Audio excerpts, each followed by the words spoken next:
Bueno, muy buenas tardes, un gusto de poder saludarlos. Vamos a trabajar hoy la idea de temas disciplinarios, ¿eh? Temas disciplinarios que tienen que ver con criterios de sanción, procedimientos, plazos, recursos. Esta es un poco la idea de la temática y nosotros, yo creo que ustedes ya lo conocen al doctor Punturiero, pero básicamente ustedes conocen que tiene una extensísima trayectoria, tanto en el Poder Judicial como en el tema de la docencia en el derecho deportivo. Eh, Así que esa es un poco la situación. Es abogado, es escribano, tiene enorme... Bueno, está muy contento porque su equipo acaba de pasar a la final de la Copa Argentina y podría eventualmente, si gana, llegar a jugar la Copa Libertadores. No, ahora Pablo nos va a contar. Yo no sé si hay antecedentes de eso, de Argentino Junior, así que Mm, eso sí, podría ser también un tema importante. ¿M? sí, sí, lo hay. Bueno, En fin, bueno. Dani, ¿querías contar algo vos de la certificación y eso? Bueno, después cualquier cosa, Dani comenta. Pablo, bueno, un gusto, por supuesto. buenas tardes. Gracias Sí, por tenerte nuevamente. Continuamos con un tema que es realmente muy importante y que vos naturalmente sos uno de los especialistas de consulta permanente. muchas gracias, doctor Pablo Bruera. Muchas gracias a todos quienes se encuentran conectados, queridos colegas, profesionales y para todos aquellos que están dentro del mundo del derecho deportivo y del fútbol en sí. Robo un minutito tomando la carta que me dio el doctor Pablo Bruera. Argentino Junior, ayer precisamente se cumplieron 40 años de la conquista de la Copa Libertadores de América por Claro, parte de Argentinos Juniors, el partido que jugó tercer partido contra el América de Cali en el Estadio Defensores del Chaco de Paraguay, venciendo al América de Cali por penales, ¿verdad? Así que no es la primera vez que Argentinos Juniors participa en Copas Libertadores de América, lo ha hecho en 4 o 5 oportunidades y si Dios quiere, esta va a ser una vez más, ¿verdad? muy bien. Esperemos que todo salga bien. Bueno, dicho esto, eh, bueno, hoy vamos a hablar, sobre todo lo voy a encarar desde un punto de vista práctico y para aquellos que todavía no se han lanzado al tema de los litigios, de litigar en el ámbito de los tribunales disciplinarios. Hay que guardar un orden para esto. ¿Qué orden? Tenemos que tener en cuenta cuáles son los reglamentos, cuáles son los instrumentos legales con los que nos tenemos que manejar y que tenemos que conocer, indefectiblemente tenemos que conocer. Para ello, en primer término, tenemos que conocer el estatuto de la AFA. ¿Por qué tenemos que conocer el estatuto de la AFA? Bueno, porque el estatuto de la AFA precisamente lo establece. El estatuto de la AFA nos indica cuáles son los órganos jurisdiccionales de la Asociación del Fútbol Argentino y así nos indica que son el Tribunal de Disciplina Ética y el Tribunal de Apelación que es común a ambos. El Tribunal de Disciplina lo trata el Estatuto de la AFA concretamente en el artículo 64, el Tribunal de Ética en el artículo 65 y el Tribunal de Apelación en el artículo 66. Hay que tomar en cuenta un dato que es muy importante. Cuando se habla del Tribunal de Apelación, que es común, es una Cámara de Apelaciones, un Tribunal de Apelaciones común al Tribunal de Ética y al Tribunal Disciplinario. El Código Disciplinario nos habla de sanciones graves y nos la deja ahí picando, que únicamente van a poder ser apeladas las sanciones graves impuestas por el Tribunal Disciplinario. ¿Y a qué recurrimos? Tenemos que recurrir precisamente al Estatuto de la AFA, porque el Estatuto de la AFA, en el artículo 66, parágrafo 3 y parágrafo 3, sub 1, nos indica cuáles son precisamente las sanciones graves susceptibles de ser apeladas ante el Tribunal de Apelación. Es decir, que si no conocemos el estatuto de la AFA, de ninguna manera vamos a poder actuar disciplinariamente en el mundo del derecho disciplinario dentro de la Asociación del Fútbol Argentino. Por otra parte, además del estatuto de la Asociación del Fútbol Argentino, ¿qué tenemos que conocer? El reglamento general de la Asociación del Fútbol Argentino. ¿Por qué lo tenemos que conocer? ¿Y qué relación tiene? Bueno, a ver, el reglamento general en realidad es un marco legal que establece la organización del fútbol argentino, el orden, el funcionamiento general del fútbol, ¿verdad? Nos indica, es un apéndice que detalla, ¿verdad? Cómo se organiza el fútbol argentino, la estructura, pero tenemos que conocerlo, porque tenemos que conocer precisamente en qué se basa la organización del fútbol argentino para después arrancar directamente en uno de sus aspectos, que es el reglamentario en cuanto a la disciplina.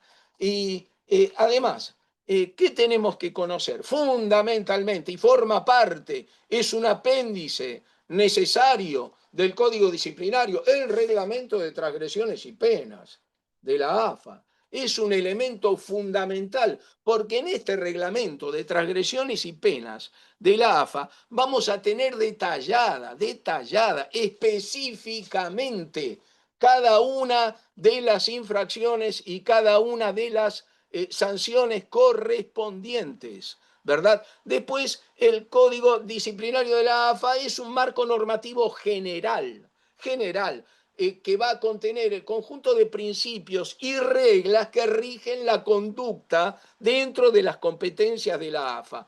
Pero el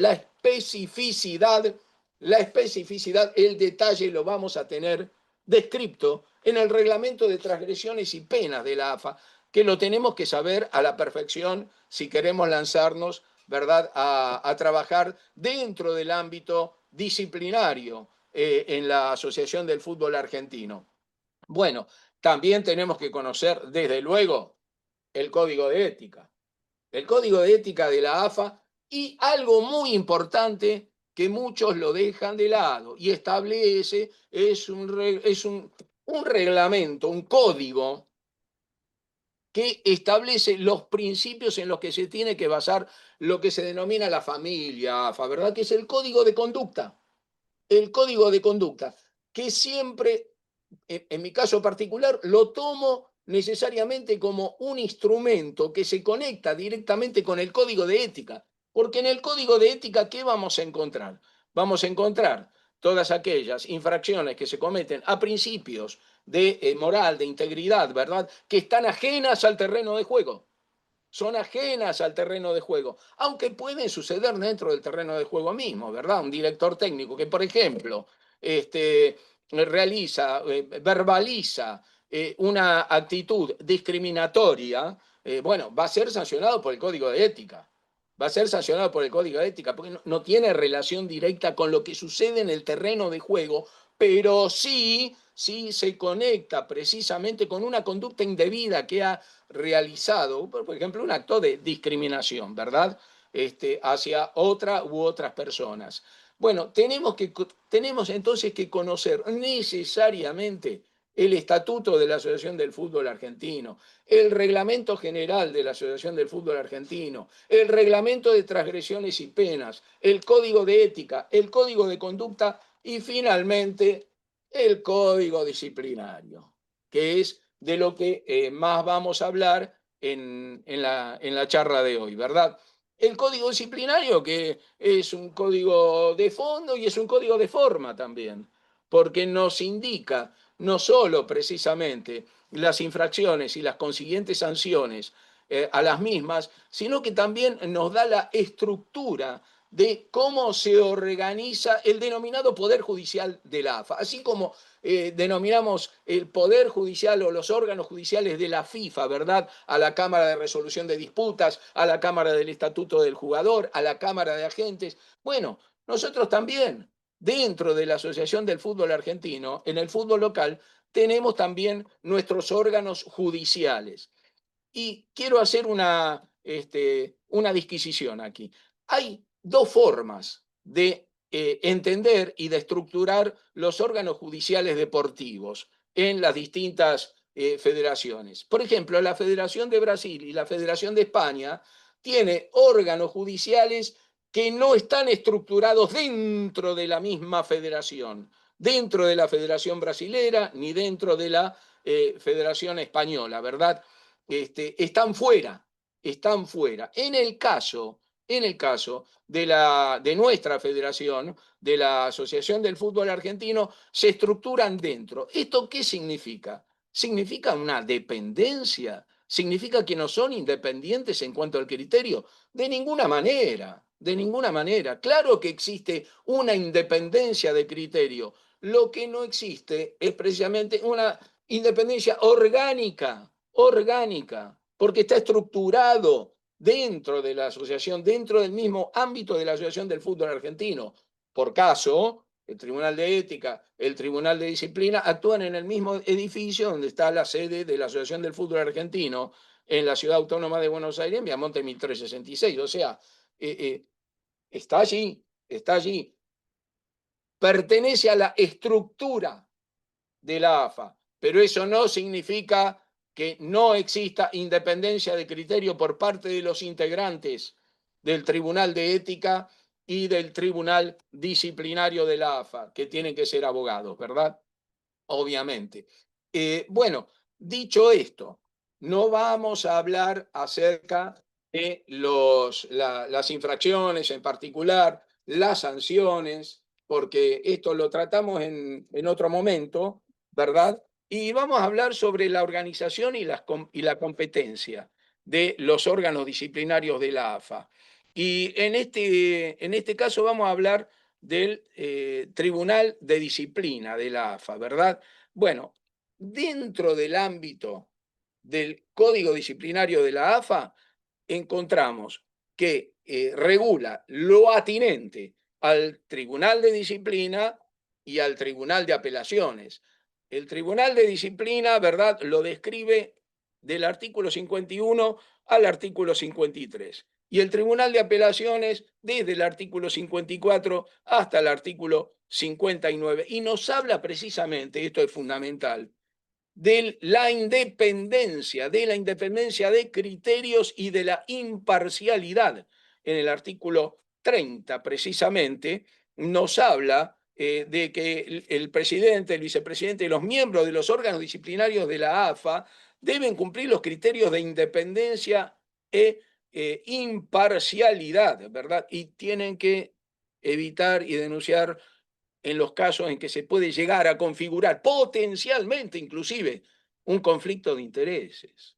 Este conflicto de intereses, a mí me gusta mucho relacionar el derecho deportivo con el derecho común, ¿verdad?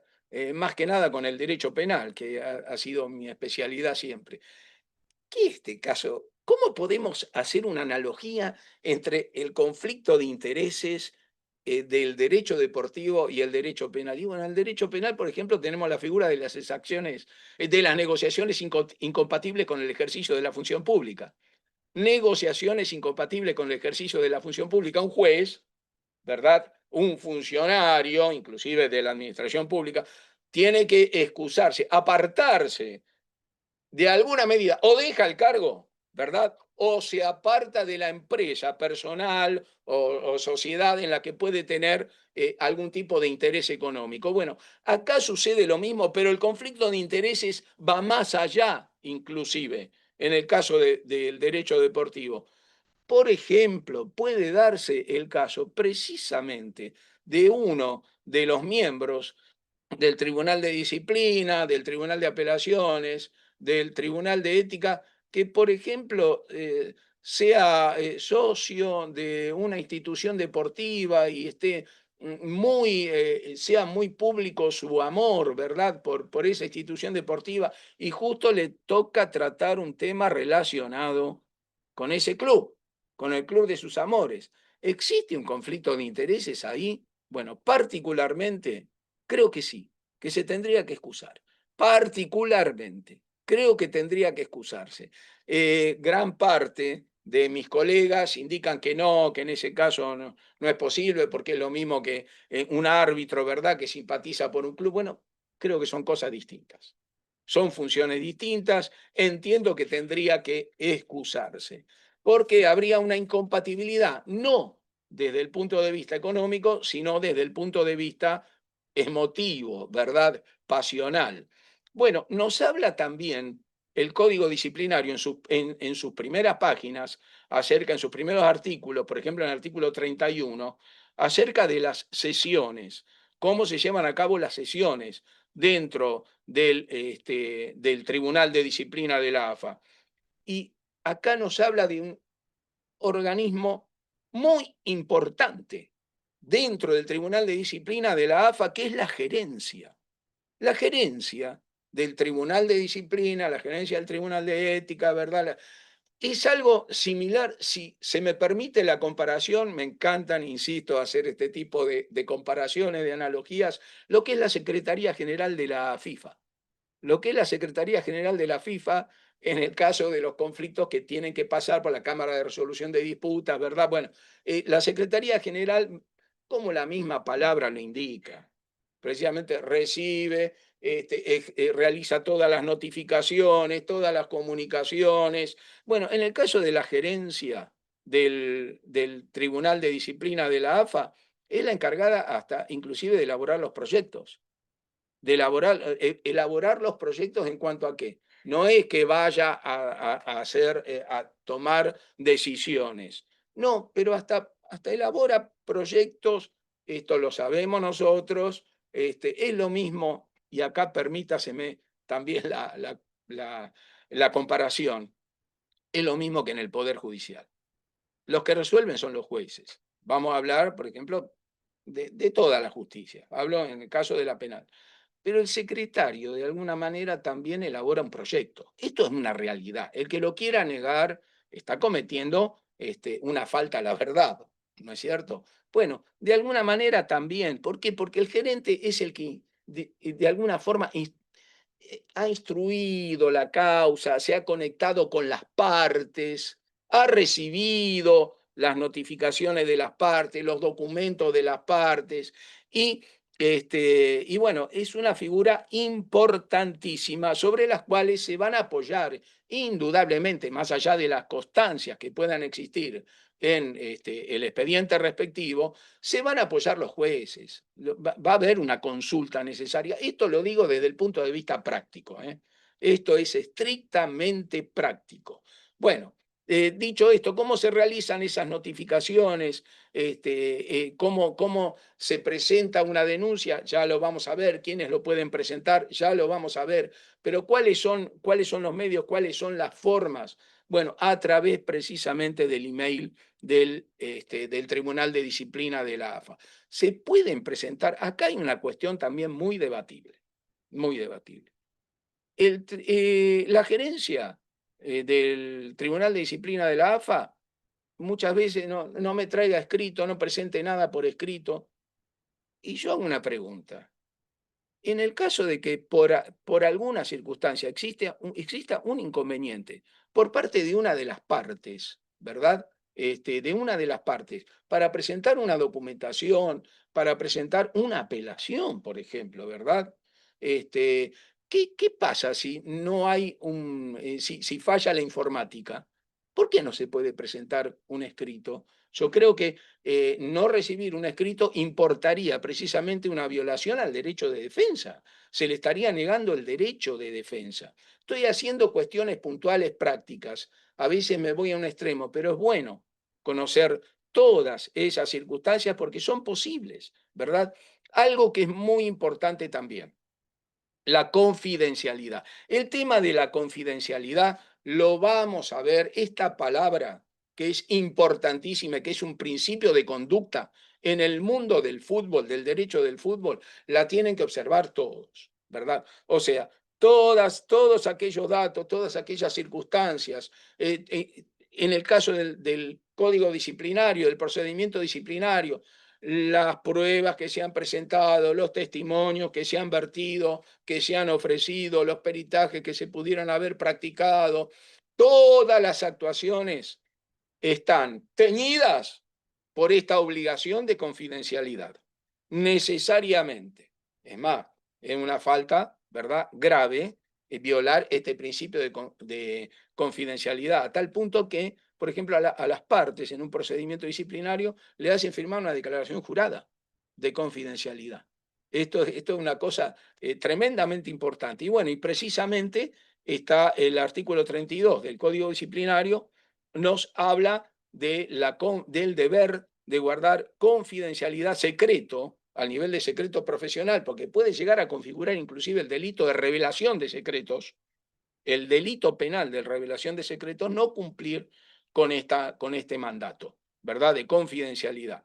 Y el artículo 33 nos habla precisamente del órgano que estábamos hablando ahora, que es de la gerencia, si se quiere, no órgano, sino departamento dentro del Tribunal de Disciplina, que es la gerencia de los órganos disciplinarios, que se encarga, como lo dice el mismo Código Disciplinario, en el artículo 33, de los trabajos administrativos, redacta las decisiones. Acá está, artículo 33, inciso 2. Redacta las decisiones. No significa que adopte la decisión. Redacta las decisiones. ¿Qué quiere decir acá? Redacta las decisiones. Y bueno, de alguna manera sobre los casos de mero trámite, sobre aquellas cuestiones que son de mero trámite, sucede lo mismo que en la justicia ordinaria. Los autos de mero trámite en la justicia ordinaria, sea civil, comercial, laboral, penal, no participa el juez, ¿verdad? Lo puede dictar un oficial primero, lo puede dictar el prosecretario, el secretario, ¿verdad? Son los hechos que no, son las decisiones que no causan definitiva, que no resuelven el conflicto, ¿verdad? Sino que de alguna manera impulsan el procedimiento. Por supuesto, el gerente el gerente del Tribunal de Disciplina no puede adoptar medidas provisionales. Las medidas provisionales, ¿verdad? Por ejemplo, una suspensión provisoria, la suspensión provisoria de un jugador, de un club, provisoriamente se puede suspender la habilitación de un club. Ese tipo de, lo mismo con un director técnico, ¿verdad? O con un dirigente, con cualquier oficial, ¿verdad? Del fútbol, ya el término de oficiales y la definición ya la conocemos, ¿no es cierto? No hace falta, no quiero perder tiempo en esto. Bueno, las medidas provisionales se pueden adoptar. ¿Y quién las adopta? ¿El gerente? Ya que puede decidir los autos de mero trámite para impulsarlos. No, el gerente no, es el presidente. El presidente del tribunal de disciplina que se ha conformado para resolver en un caso determinado es el que puede dictar las medidas provisionales. Esto es algo parecido también a lo que sucede en el ámbito penal en los juicios orales, ¿verdad? Que el que dirige el procedimiento es el presidente del juez penal y que puede adoptar también medidas provisionales desde el punto de vista procesal. Acá es diferente. Acá inclusive desde el punto de vista, si se quiere, sancionatorio, ¿verdad? Preventivo, cuando existe peligro de que si no se adopta esta medida disciplinaria puede seguir una conducta que prima facie puede llevar a la determinación de una infracción, de una sanción disciplinaria, bueno, se adopta una medida provisional, ¿verdad? Bueno, el Código Disciplinario también nos habla de los principios generales que deben aplicarse dentro de la investigación y nos habla, bueno, de los medios de prueba, ¿verdad? Claro, se presenta una denuncia por escrito, ¿verdad? Que la puede hacer un oficial, la puede hacer el árbitro, la puede hacer un propio perjudicado, un propio jugador. Puede realizar, ¿verdad? Una denuncia perfectamente, un dirigente de un club. Los padres de un menor de edad, los padres de un jugador menor de edad, en ejercicio precisamente de los derechos de parentalidad, lo que era la antigua patria potestad, pueden presentarse denunciando un hecho, también perfectamente, un hecho que ha perjudicado, ¿verdad?, a su hijo. Por ejemplo, una sustitución de persona. Una sustitución de persona en una ficha, ¿verdad?, que es empleado para algo que suele suceder no tanto en el fútbol de 11, pero suele suceder en futsal, por ejemplo, ¿no es cierto? Esto, bueno, sabemos que es así. Nos habla precisamente de los medios de prueba y nos habla de algo muy importante también, que hay que darle suma importancia, que es el derecho de defensa. El derecho de defensa tiene que ser amplio, así como se interpretan las pruebas, así como los jueces que integran el tribunal disciplinario con se van a conformar para dictar su resolución con la convicción suficiente, es decir, para mí es cierto, también existe desde el punto de vista probatorio el principio de amplitud en materia probatoria. Se acepta cualquier medio de prueba que sea legítimo, por supuesto. Lo mismo que sucede en el procedimiento en FIFA, ¿verdad? Es exactamente igual. El principio de amplitud en materia probatoria. Y nos habla también el Código Disciplinario en su artículo 35 de la exención de responsabilidad por parte de los integrantes del Tribunal de Disciplina, ¿verdad? Con relación a los actos o omisiones en que pudieron haber incurrido, ¿verdad? En el dictado de sus resoluciones. Esto es lo mismo que sucede en el ámbito FIFA, es exactamente igual. Pero cuidado, hay acá un límite que es que en faltas graves, no, si la falta que cometió el juez ha sido gravísima, que puede denotar de alguna manera que, no sé, una actitud que no se corresponde con la autonomía, con la independencia de criterio, ¿verdad? Con algún tipo, se puede vislumbrar algún tipo de parcialidad o algún tipo de desconocimiento manifiesto del derecho, ¿verdad? Ahí este principio de exención de responsabilidad cede. ¿Con qué lo relaciono? ¿Con qué lo relaciono esto yo, de alguna manera, también en el ámbito penal, con mi manía de relacionar las cosas, con el prevaricato del juez? Cuando el juez penal dicta una resolución que es contraria a los hechos o a las pruebas o al derecho, contraria a los hechos y al derecho que fueron expresados y presentados por las partes, y contrarios, manifiestamente contrarios al derecho. Bueno, ahí comete delito de prevaricato. Bueno, entonces, en el ámbito disciplinario, la exención de responsabilidad tiene ese límite también por parte de quienes integran el tribunal disciplinario, que no sea una falta grave la que han cometido, ¿verdad? Por ejemplo, en el caso de conflicto de intereses. Y que, bueno, no se ha excusado conflicto de intereses, y bueno, es una falta grave, ¿correcto? Que merece ser sancionada, merece ser sancionada. Bueno, los plazos, vamos al tema de los plazos. Todos los días son hábiles y los plazos para presentaciones de recursos, para notificaciones, ¿verdad? Son de días corridos y hábiles. Son días hábiles. Claro que sí, que si hay que presentar un recurso, ¿no es cierto? En un plazo determinado y ese día cae inhábil, bueno, se permite que se presenten en el día hábil subsiguiente, en el caso de que sea inhábil el último día, ¿correcto? Pero si son los días anteriores, hubo días inhábiles, se cuentan. Esto es un tema muy importante, ¿verdad?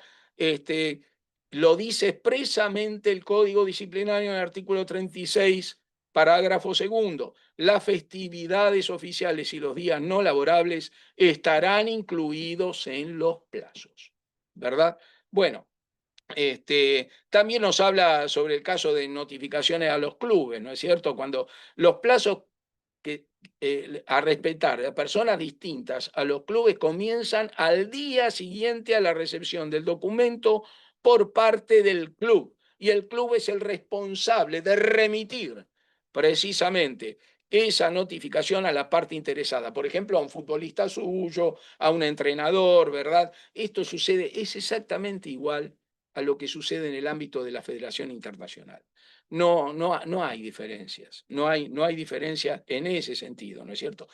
Desde luego, acá se aplica como en todo el derecho procesal y el derecho disciplinario es precisamente una parte del derecho procesal general, se aplica el principio de preclusión, de la pérdida del derecho, ¿verdad? Como consecuencia de no haber cumplido, de no haber respetado los plazos procesales correspondientes. Si se le otorga el derecho de defensa, se le corre el derecho para que exprese un descargo, ¿verdad? Una de las partes en un término determinado y no lo presenta, y no presenta el descargo, ya pierde el derecho. Los plazos son improrrogables. Esto es algo muy importante, ¿verdad? Son improrrogables, no pueden ampliarse. Lo dice específicamente el artículo 36, inciso sexto del Código. Y el 37 nos habla precisamente de lo que hablábamos anteriormente, de la apreciación de las pruebas y el estándar probatorio, ¿verdad? Bueno, y nos dice concretamente, se puede presentar cualquier medio de prueba, WhatsApp, grabaciones, esto lo digo yo, lo de WhatsApp, grabaciones, videos, ¿verdad? Esto no está especificado, es suficiente con lo que dice la letra del código que se pueden presentar cualquier medio de prueba, cualquier medio de prueba que sea legítimo y que esto lo agrego yo, que haya sido obtenido de manera legal.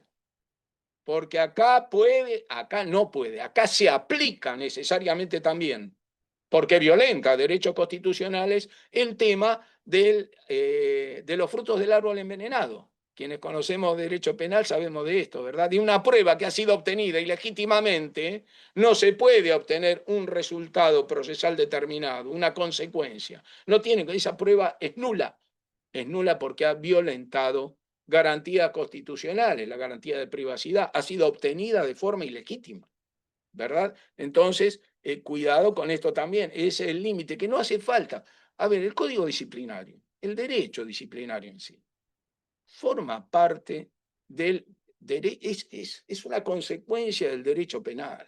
Todos los principios aplicables al derecho penal son aplicables al derecho disciplinario con algunas salvedades. La más importante es que en el derecho disciplinario hay una mayor laxitud en cuanto a la descripción típica de los delitos, ¿verdad? Se, se pueden establecer infracciones generales por haber en el Código Penal no, la tipificación tiene que ser perfecta, cerrada. Es un numerus clausus, ¿verdad? Los tipos penales en blanco son bastante pocos y bastante criticados desde el punto de vista del derecho. Bueno, hay mayor laxitud en la descripción de infracciones por parte del Código Disciplinario, del Reglamento de Transgresiones y Penas también, pero el Reglamento de Transgresiones y Penas es tan específico. Si nosotros hacemos un cotejo entre el Reglamento de Transgresiones y Penas, que es el Reglamento de Transgresiones y Penas fundamentalmente se basa en todo lo relacionado con el partido, todo lo relacionado con un partido de fútbol, ¿verdad? Es tan específico, tan detallado, que esto yo creo que es necesario que lo reconozcamos. Lo dije anteriormente en otra charla y ahora lo vuelvo a repetir. Es extraordinario las reglamentaciones, no solo el estatuto, sino todas las reglamentaciones y las circulares de la Asociación del Fútbol Argentino en toda su historia han sido maravillosamente confeccionadas desde el punto de vista de la técnica jurídica, muy superiores a otras reglamentaciones, ¿verdad?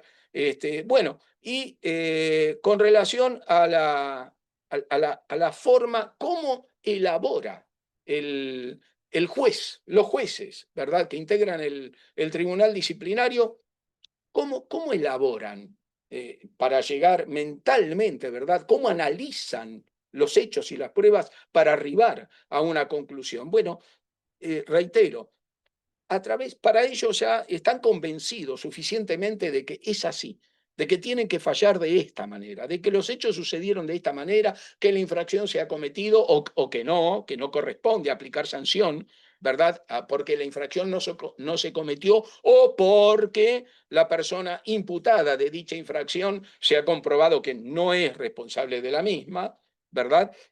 Entonces, a través de la satisfacción suficiente, es un estado mental de la satisfacción suficiente, ¿verdad? Pero no tiene que ser, eh, acá hay que hacer una diferenciación. Convicción suficiente no es íntima convicción. La íntima convicción le corresponde a un jurado lego.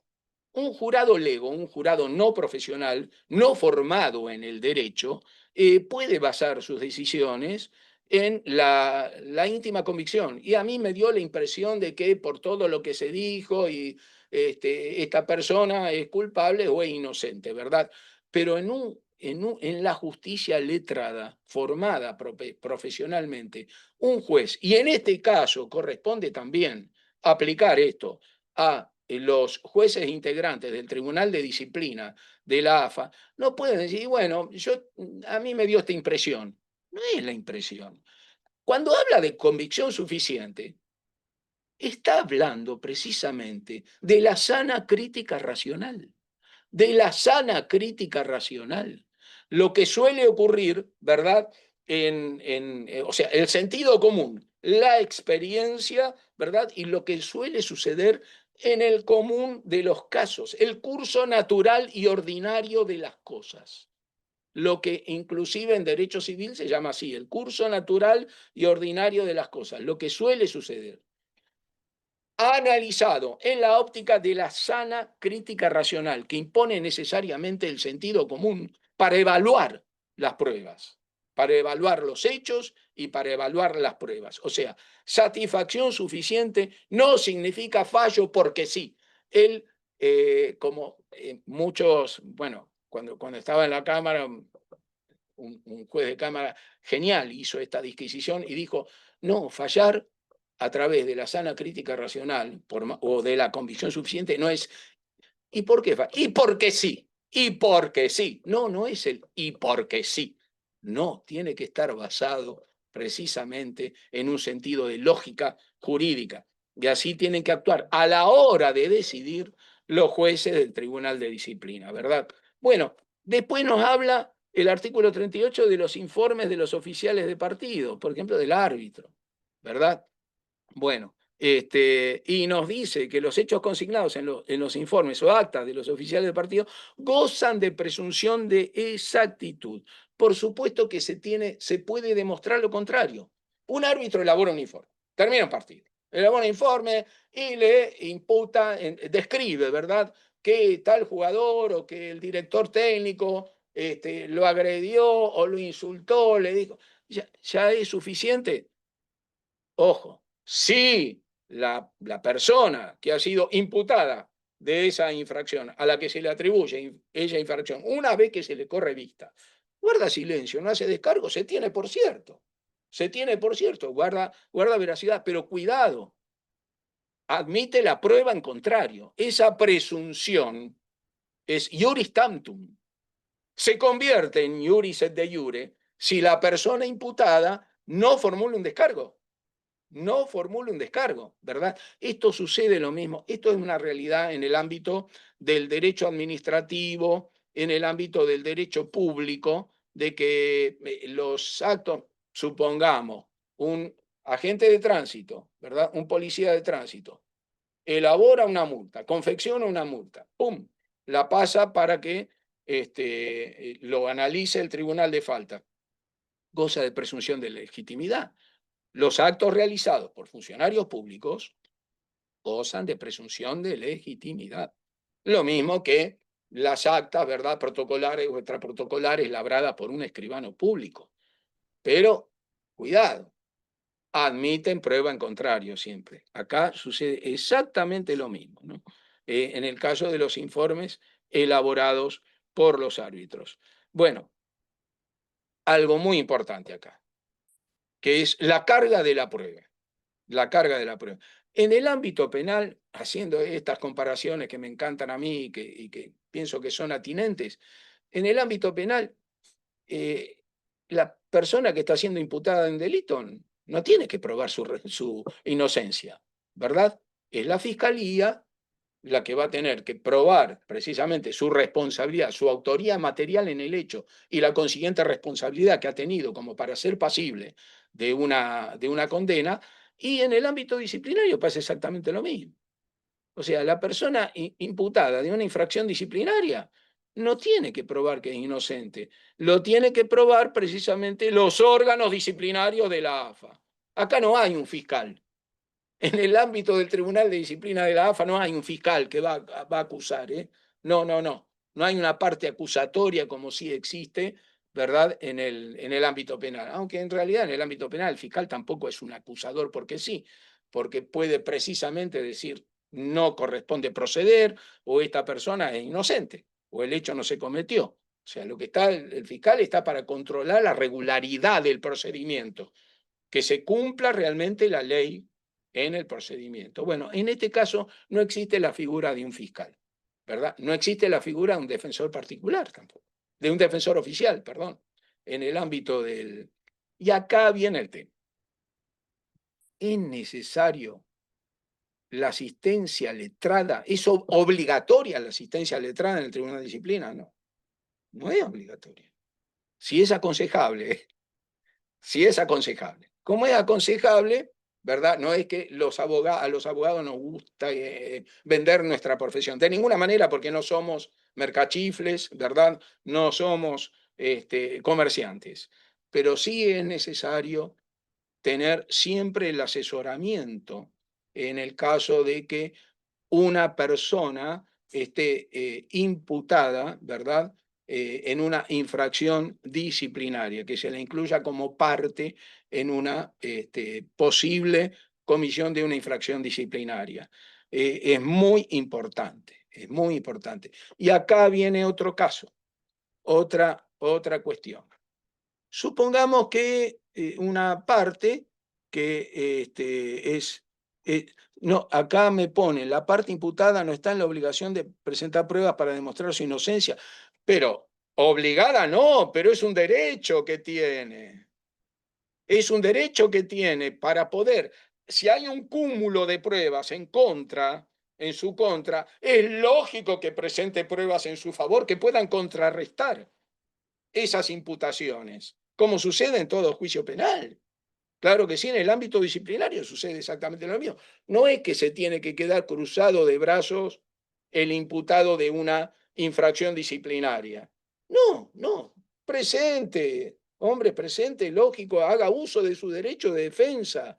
Lo que no corresponde es decir, usted está imputado de esto, entonces ahora lo vamos a condenar sin pruebas. No, a esto se refiere, a que no se puede condenar sin prueba y que esas pruebas acusatorias, esas pruebas que imputan a la persona, le adjudican la comisión de una infracción disciplinaria, las tiene que presentar el órgano disciplinario correspondiente. Porque si no tiene ninguna prueba, obviamente que no hay infracción alguna para poder ser atribuida ni objetiva ni subjetivamente, ¿verdad?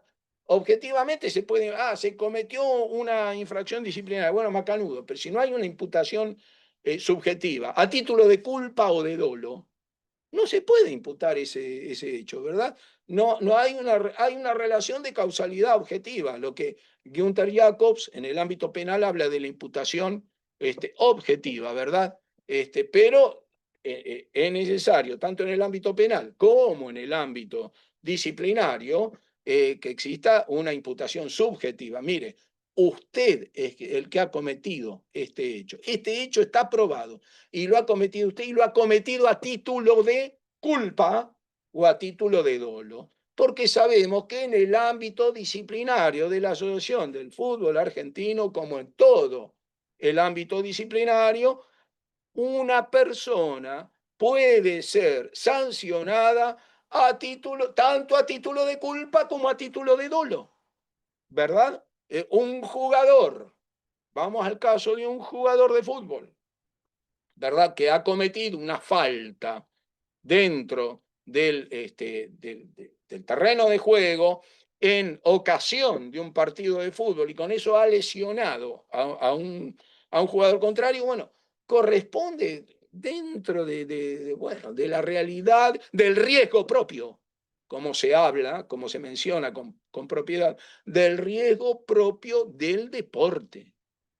O sea, lo ha cometido se ha excedido, se ha excedido, bueno, macanudo, pero no es que diga, no, yo no lo quise, no, por favor, no me expulse, no corresponde que me expulse porque yo no lo hice con intención.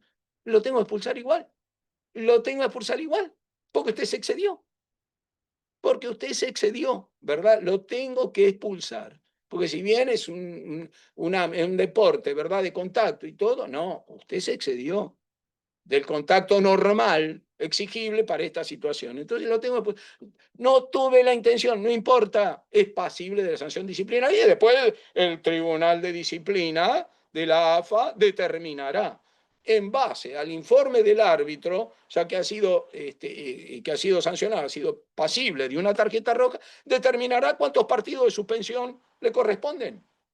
¿Verdad? Que esto es, acá ya estamos hablando precisamente de las sanciones y tenemos que acudir a esto también, que las sanciones, tenemos que referirnos que las sanciones están descritas en el estatuto de la Asociación del Fútbol Argentino, en el reglamento de transgresión y pena y también en el código disciplinario. ¿Verdad? En el Código Disciplinario, de manera general, en el reglamento de transgresión y pena de la AFA, puntualmente para cada acción, porque es específico, una descripción analítica puntual, ¿verdad? Bueno, con los participantes anónimos, ¿se puede hacer una denuncia anónima? ¿Se puede hacer una denuncia anónima?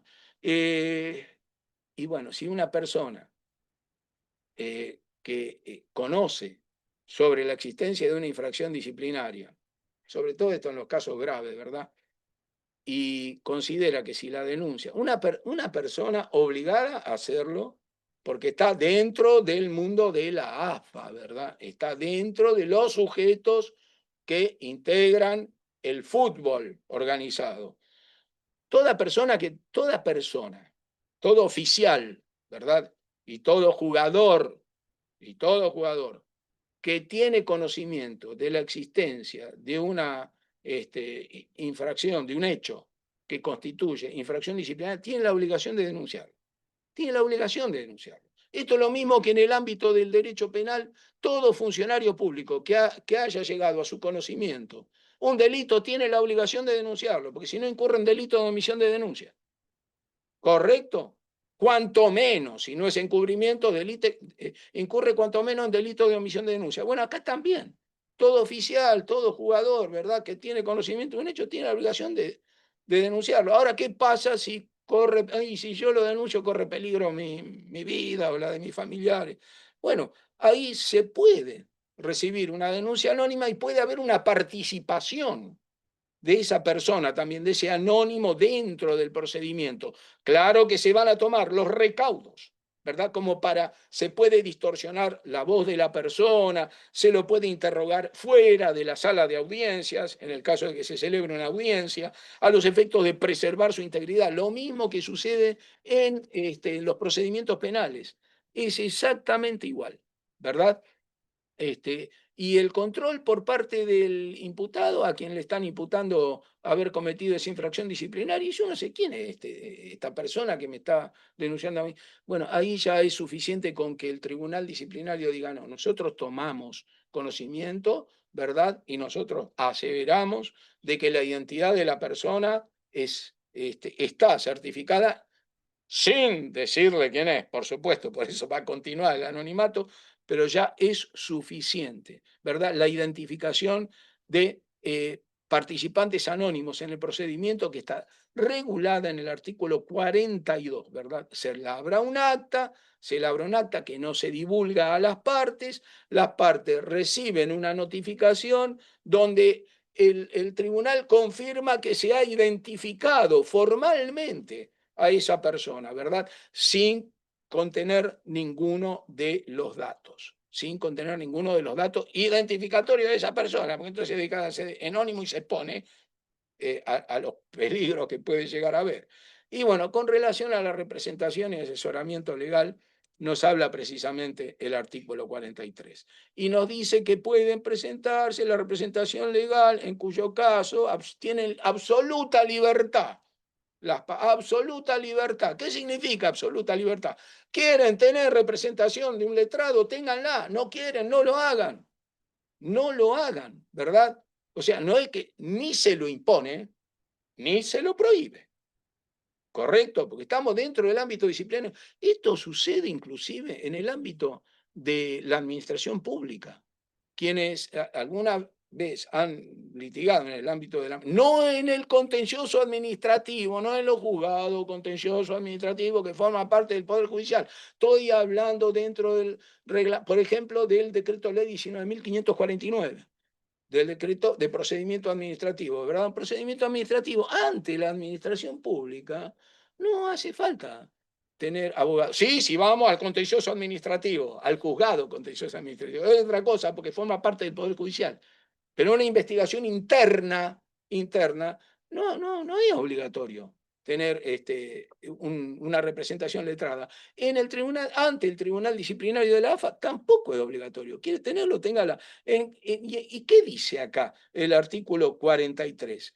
Que para tener representación letrada, tienen que tener un poder especial, presentar un poder especial. Y acá hay un tema al que yo quiero referir. Poder especial, sí, sí, está bien, porque en el ámbito penal, poder especial, no existe el poder general para defender a una persona en el ámbito penal, tiene que ser un poder especial. Qué fácil, cómo se hace designando defensor, esto lo sabemos quienes litigamos en penal, ¿verdad? Designando defensor la persona imputada, el imputado del hecho, ¿verdad? Acá sucede exactamente lo mismo. No es que este poder con facultades expresas, tiene, igual que en el penal, para defenderlo en ese expediente del tribunal disciplinario, ¿verdad? El expediente número tal del tribunal disciplinario, defender, para asistir a fulano de tal en el expediente tal, que tramita ante el tribunal disciplinario, ¿verdad? Bueno, no es necesario un poder notarial.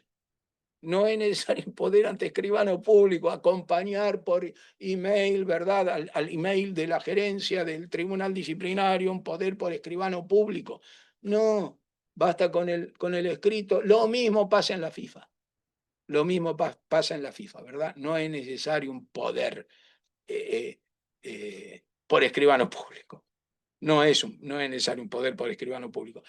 A tal punto ha llegado esto, si me permiten, ¿verdad? Una disquisición, una apostilla que quiero hacer, que ha salido un fallo, hace poco lo he leído y es muy saludable, de que no es necesario inclusive para litigar en la justicia presentar un poder notarial. ¿Qué pasa con la persona que no puede no tiene dinero para pagar un abogado, para pagar un poder, perdón, un escribano?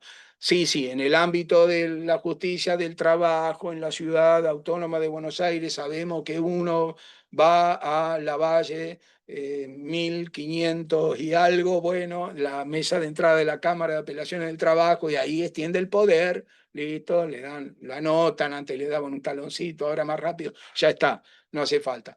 Pero, por ejemplo, en el ámbito de la justicia civil, en el ámbito de la justicia comercial, ¿verdad? Le exigen un poder notarial para representar como apoderado, sin la firma de la parte, ¿verdad? El abogado. Este, hay, ¿Por qué no se puede presentar en la justicia y que el secretario de fe de que se presentó la parte y que ratificó que le otorga poder a tal abogado? Bueno, hubo un fallo saludable hace poco, creo que en Santiago del Estero, de un juzgado de Santiago del Estero que ha dicho no hace falta, está bien, es suficiente presentándose en el juzgado y que el secretario de fe de que la parte le otorga poder a tal abogado. Bueno, dicho esto, con relación a la representación legal, vamos a dejarlo así. Después nos habla, en el artículo 34, el reglamento disciplinario de la comunicación con las partes. Y dicen que todas las comunicaciones, ¿verdad? Y notificaciones se enviarán exclusivamente, lo que les decía antes, a través del correo electrónico del Tribunal de Disciplina, ¿verdad? Bueno, insisto, dejo esa duda. ¿Qué pasa si se presenta un escrito? Y él, no, mándemelo por email.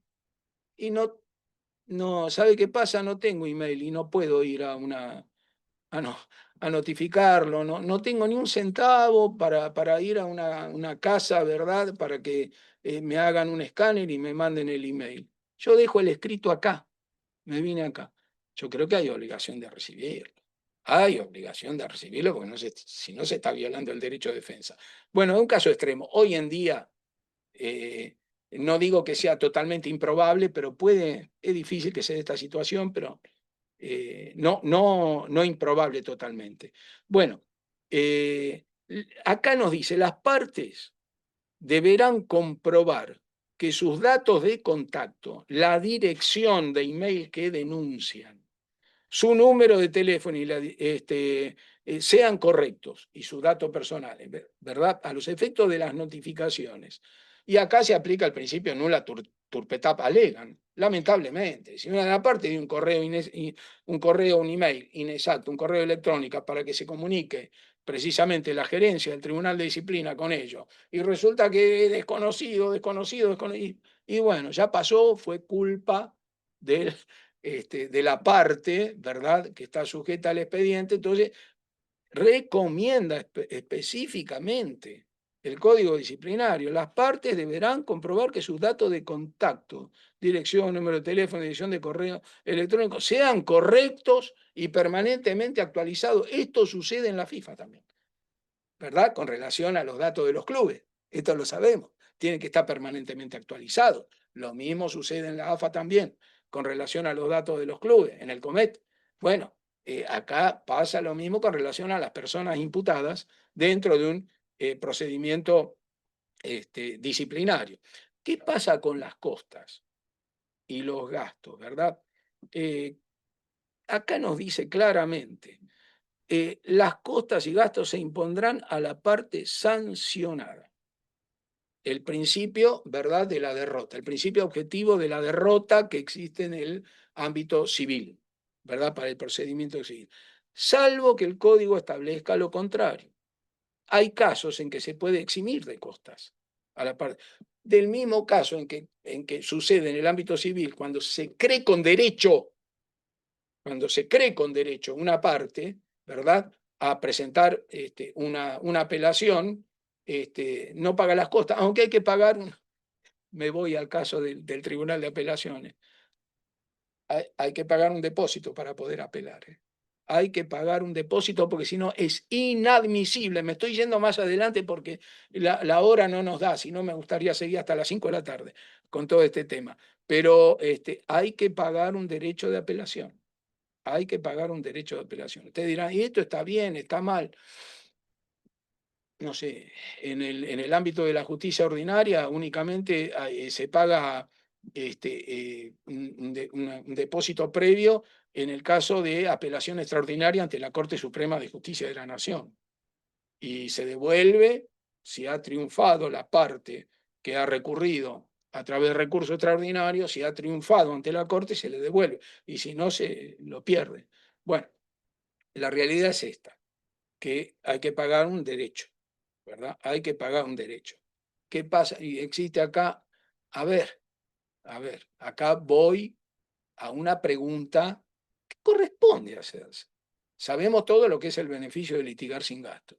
¿Qué pasa si la persona que está imputada de una infracción disciplinaria no tiene ningún tipo de recurso y no tiene la posibilidad y manifiesta y presenta que no tiene de ninguna manera posibilidad de pagar ese derecho de apelación? Lo tiene que eximir. El Tribunal de Apelaciones lo tiene que eximir de ese pago. No tengo ninguna duda al respecto, ¿verdad? Bueno, hay algo lógico.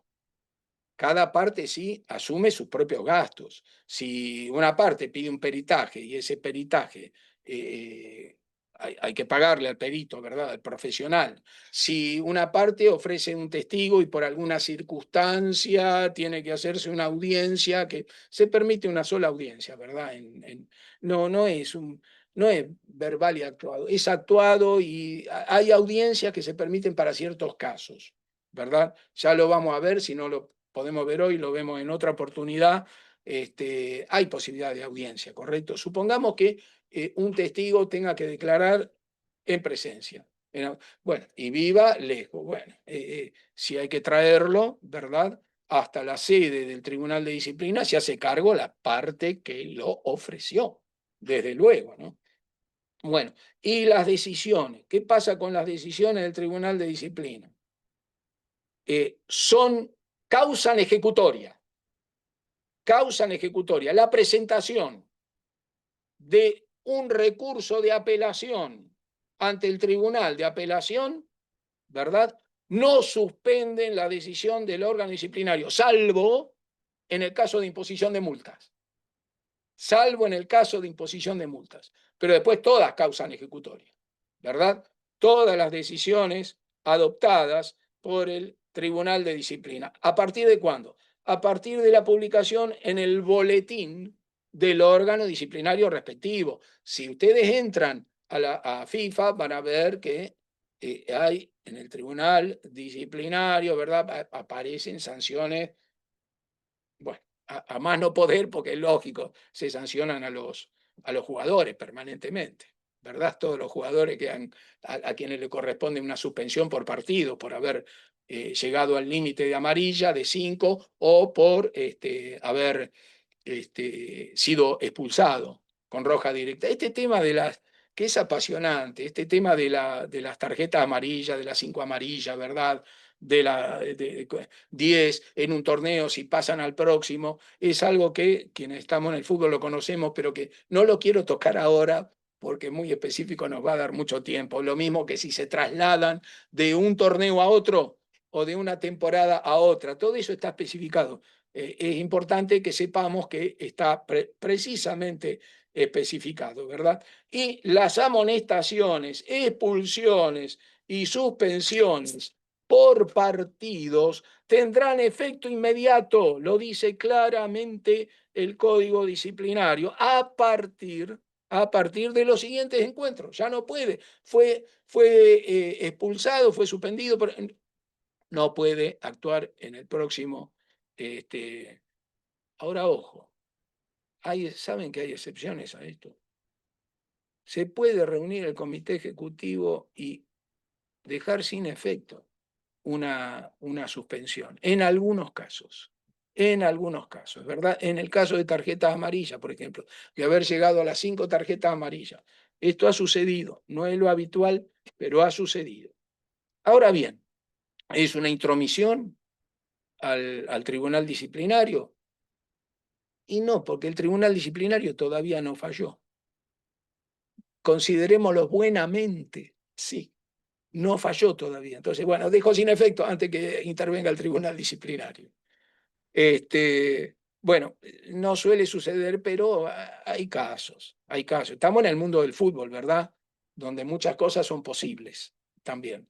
Y el 47 habla precisamente de las medidas provisionales. Y cuando, fíjense, un detalle, a mí me gusta relacionar mucho, ¿verdad? Los artículos. Hasta ahora no lo hice para no perder mucho tiempo en esto, si bien no es perderlo. Pero cuando ustedes vean, lleguen al artículo 47, anoten también para ver, porque está referido también a medidas provisionales, otras normas. Por ejemplo, el 58E, el 58F y el 55, parágrafo 2, o subpunto 2, sobre las medidas provisionales. Y dice que el presidente del órgano disciplinario está facultado para adoptar medidas provisionales cuando lo considera necesario. ¿Para qué? ¿Con qué fines? Para garantizar una buena administración de justicia, para mantener la disciplina deportiva, ¿verdad? O para evitar daños irreparables. El periculum in mora, ¿verdad? Verosimilitud del derecho, periculum in mora, pero acá no se exige contra cautela. Es el otro requisito, ¿verdad?, para la procedencia de la medida disciplinaria en el ámbito civil, pero acá contra cautela no se exige. lógicamente, no corresponde, para evitar daños irreparables o por motivos de seguridad, ¿verdad? Por supuesto, las medidas provisionales, así como sucede en el ámbito civil, se toman inaudita parte, sin darle traslado a la otra parte, ¿no es cierto? Y bueno, eh, eh, vamos a hablar ahora sobre el procedimiento para informes y descargos en el sistema COMET, ¿verdad? El informe del árbitro, concretamente, ¿verdad? Va a ser obtenido exclusivamente a través del sistema COMET. El árbitro elabora un informe después del partido. Lo tiene que enviar a través del sistema COMET. Las defensas para ser presentada, debe ser presentada por escrito, ¿verdad? Ante el Tribunal de Disciplina y no se está a través del Tribunal de Disciplina dirigida a la gerencia, a la gerencia. En caso de la expulsión de un jugador, estamos hablando, ¿no es cierto?, de la suspensión a que puede ser pasible un jugador, tiene que presentarlo a través, como todo lo que hacen las partes involucradas, a través del correo electrónico del Tribunal de Disciplina de la AFA. El árbitro no eleva su informe a través del el correo electrónico del Tribunal Disciplinario, lo eleva a través del COMET, ¿verdad? Esto es algo muy, muy importante. Bueno, y hay, por supuesto, un boletín de citaciones, un boletín. Los martes, el Tribunal de Disciplina puede publicar, es conveniente que lo haga, en su página web oficial de la AFA, el nombre del club, la división, el expediente del jugador que ha sido citado para presentar su descargo. La falta de publicación, esto es algo muy importante, no libera al club de su responsabilidad de verificar en el sistema COMET el informe. El club tiene que verificar, tiene que estar atento. Esto es algo que ha enseñado el doctor Bruera, ¿no es cierto?, para la FIFA y también para la AFA. Los clubes tienen que estar permanentemente leyendo el COMET, como el TMS en el caso de la FIFA, ¿verdad? Tendría que haber un empleado, creo yo, en cada club, que por supuesto va a estar autorizado por la AFA en el caso del COMET, por la FIFA en el caso este, del TMS, habilitado habiendo hecho el curso correspondiente y demás. En el caso de Comet también hay un curso, hay que decirlo, ¿correcto? Pero tendrías que haber un empleado en cada club viendo permanentemente, en el caso de la AFA, el Comet. Yo me dedico a esto. Es como una especie como una vigilancia cuando se ingresa a un edificio y ven que hay vigilancia privada y hay una cámara que está observando. Bueno, tiene que haber un empleado que se dedique exclusivamente a eso. Bueno, dicho esto, tengo un poquito más, doctor Burera, para hablar o... Mira, en realidad lo podríamos dejar si querés, para el próximo sábado, porque teníamos pactado una hora. Me estaba diciendo el doctor Raguseo que te quería hacer una consulta, si Sí, querés, para ir cerrando, ¿cómo no? y después dejamos el resto para lo que viene. Si la puedo responder, si está dentro de mi Si capacidad. no, si no la podés responder es porque no existe en el... No, no, no, no, doctor Brera, no, no es así, no, de ninguna manera. Sí, adelante con la pregunta, cómo no, un gusto. Buenas tardes, muchas gracias. Bueno, por favor, al contrario, gracias a usted. Y a ver, quería hacer una consulta, a ver qué reflexión le merece la cuestión, en el sentido de que hizo un paralelismo muy claro en el sentido del derecho disciplinario y del derecho penal, y por ahí mi formación es un poco más laboralista, entonces eh, le quería consultar qué reflexión le merece, si existe un paralelismo entre el derecho sancionatorio, el derecho disciplinario y el derecho laboral. Sobre todo dejó entrever usted una cuestión sobre el costo de las apelaciones, que muchas veces, si las sanciones son cuantiosas en cuanto al tiempo de inhabilitación para el jugador, por ejemplo, casos de doping o de amaños. Entonces, ahí sí se vería afectado el derecho laboral, porque, bueno, muchas veces nada, y no me quiero extender, pero más que nada apuntado a eso, a la proporcionalidad y a los gastos cuando afecta al jugador que no deja de ser un trabajador. Bueno, acá viene el tema. Siempre está la posibilidad de que el jugador, si bien los clubes no pueden recurrir, tienen prohibido recurrir para resolver sus diferencias, lo mismo que las ligas, ¿verdad? A la justicia ordinaria, tienen prohibido por el estatuto de la AFA, los clubes. Un jugador que se encuentra perjudicado por una resolución del Tribunal de Disciplina, ¿verdad? O del Tribunal de Apelaciones, en fin, por los órganos judiciales, tienes posibilidad de recurrir a la justicia ordinaria. Hay un principio, doctor, que nos tenemos que poner, nos tenemos que grabar.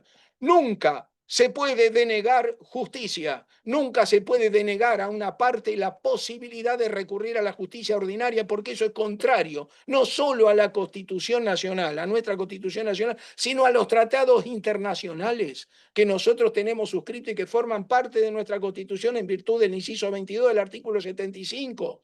La posibilidad de recurrir a una justicia, a la justicia propiamente dicha, al poder judicial, ¿verdad? Nunca se puede prohibir. Es decir, si un jugador se ve afectado porque ha sido suspendido, ha sido inhabilitado, ¿verdad? Para poder jugar, ha sido suspendido, para poder jugar durante 6 meses, puede recurrir a la justicia perfectamente, puede recurrir perfectamente. No hay problema, nunca se le puede cerrar el acceso a la justicia ordinaria establecida por el Estado como órgano independiente, el Poder Judicial, ¿verdad?, del Estado, estructurado dentro del contenido de la Constitución Nacional, no se le puede prohibir el acceso a la justicia. Ahora bien, doctor, el tema del ámbito laboral, de las sanciones en el ámbito laboral y las sanciones en el derecho disciplinario. ¿Por qué hago siempre una comparación desde el punto de vista de la naturaleza de los derechos, de la rama del derecho comprometido acá, de los principios del derecho? ¿Por qué yo siempre trato de hacer una analogía con, en el tema de sanciones también, con los delitos de derecho penal? Y no, en este caso, no me refiero a las sanciones propias a un trabajador, que le pueden corresponder a un trabajador como consecuencia de haber cometido infracciones a sus obligaciones dentro del derecho laboral. ¿Por qué hago esto? Porque las sanciones tienen naturaleza diferente. La naturaleza es diferente, la finalidad es diferente, la naturaleza es diferente. Es diferente. Siempre tiene que haber proporcionalidad. Lo que nos dice la ley, la 2744 y todas sus modificatorias, en el caso de las infracciones, ¿verdad? Cuando un empleador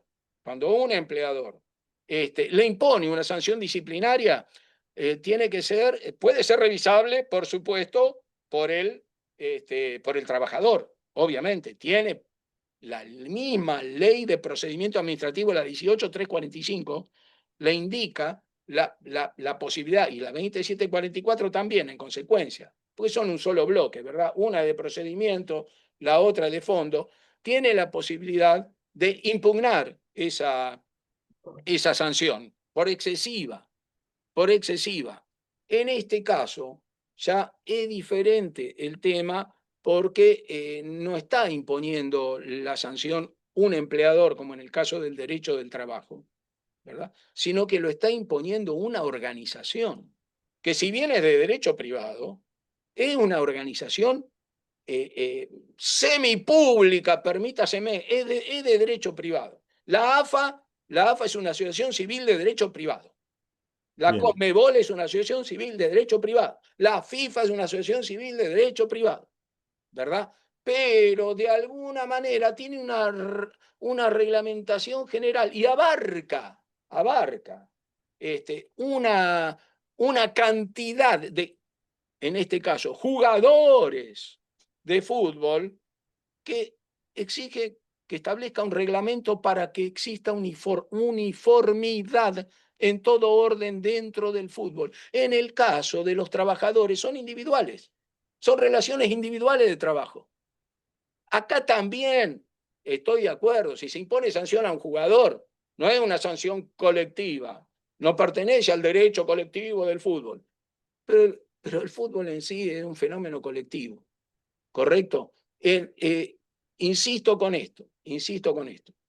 No, no existe una reglamentación de las sanciones del derecho del trabajo en el caso de los empleadores. Los empleadores no pueden establecer un reglamento interno de sanciones, ¿verdad? Para ser aplicada. Muchos lo hacen. Yo sé que muchos lo hacen. Como muchos clubes también establecen reglamentos internos. Pero ¿cuál es la validez de esos reglamentos internos? No, hay algo que está por encima. En el caso de los reglamentos de los clubes, está esto, está el código disciplinario, está el reglamento de transgresiones y penas, ¿verdad? Y los órganos encargados de poner límite a esos reglamentos internos que muchas veces son muy combinatorios para con los jugadores, ¿eh? Muchos clubes tienen reglamentos internos, reglamentos de disciplina, que son tremendos. En el caso de las empresas, por ejemplo, doctor, también hay reglamentos internos, claro, pero cuidado, están sujetos a lo que dice, a los principios y los límites establecidos por la 2744 y por la 18345. Y en el caso de los reglamentos internos de los clubes, están limitados por lo que dice el Estatuto de la AFA, el Reglamento de Transgresiones y Pena, el Código Disciplinario, el Código de Ética. Entonces, Bien, hay, hay una diferenciación en cuanto a la naturaleza de la sanción, a la naturaleza, a la extensión de la sanción, que hace que desde el punto de vista del derecho del trabajo se puedan impugnar judicialmente. En el derecho del trabajo no hace falta, dejar romper la relación laboral, producir el distracto ante una sanción extralimitada por parte del empleador, ¿verdad? Se puede continuar con la relación laboral porque está el principio de continuidad de la relación laboral, así como está el principio de la continuidad en el derecho de la supervivencia del contrato, de la supervivencia de la relación. Se da en todo orden, en el fútbol, ¿verdad? En el fútbol, se da en el trabajo, y el fútbol es un trabajo. Indudablemente, para el fútbol profesional es un trabajo. Está involucrado el trabajo. Ahora, si hablamos de código disciplinario, lo que sucede, doctor, es que el derecho disciplinario establece sanciones, si se quiere, más con contenido más fuerte que las que puede establecer el derecho laboral. Claro que el derecho laboral puede producir un distracto, puede provocar un distracto, claro que sí. Pero en el ámbito del derecho disciplinario, un club puede ser desafiliado. Un club puede ser desafiliado ante ciertos casos de corrupción, ¿verdad? Por no pagar la cuota en la FIFA puede ser desafiliado un club, doctor. Se le puede quitar, se lo puede expulsar de la AFA a un club si ha cometido una infracción grave. O sea, la dimensión de la sanción es pública porque se perjudica a toda la gente que estaba empleada en ese club y quizás ese club va a la quiebra. En el caso del trabajador, es un conflicto individual, no lo estoy disminuyendo, por supuesto, porque afecta a la persona y que la persona tiene una familia también. Sí, pero en el caso de un club, por ejemplo, en el caso de las sanciones disciplinarias impuestas a un club, no es una familia. Pueden ser centenares de familias que se ven perjudicadas. O sea, la proyección de la sanción es mucho mayor. Es mucho Pablo. mayor. Si bien los principios sancionatorios siempre tienen que guardar proporción al hecho cometido, hay una cuestión también, doctor. En las sanciones laborales no hay una escala penal, no hay una escala de tantos días a tantos días, no dice eso. La 18.345 ni la 27.44. De tantos días, tantos días, de tantos días, tantos. No hay escala penal, ¿verdad? Y dentro del derecho disciplinario, tampoco tenemos una escala penal, pero tenemos que aplicar los mismos principios en sí del derecho, del derecho penal en el derecho disciplinario. El derecho disciplinario es un apéndice del derecho penal. El derecho penal administrativo. Esto es derecho penal administrativo. Esto es derecho penal administrativo privado. Privado. Es un apéndice del derecho penal. Bien. El, Pablo, sí, ¿la seguimos el sábado, te parece? sí, cómo no, cómo no. Porque habíamos pactado, porque, bueno, hay gente que se tiene que ir y Bueno, habíamos pactado una hora. ¿Te parece bien? siempre, sí, con lo último, para el doctor Diego, siempre tiene que haber proporcionalidad, Ok. siempre, sea penal, sea laboral. Cuando se aplica una sanción tiene que haber razonabilidad y proporcionalidad. Este, Bien, mil gracias, Pablo. no, gracias a Te ustedes. esperamos el sábado, entonces te comprometemos para que termines. ¿Te parece bien? Me parece muy bien. Sí, sí, Claro, doctor. Muchas fantástico. gracias. Gracias, mil gracias. Gracias Saludos a para todos. todos.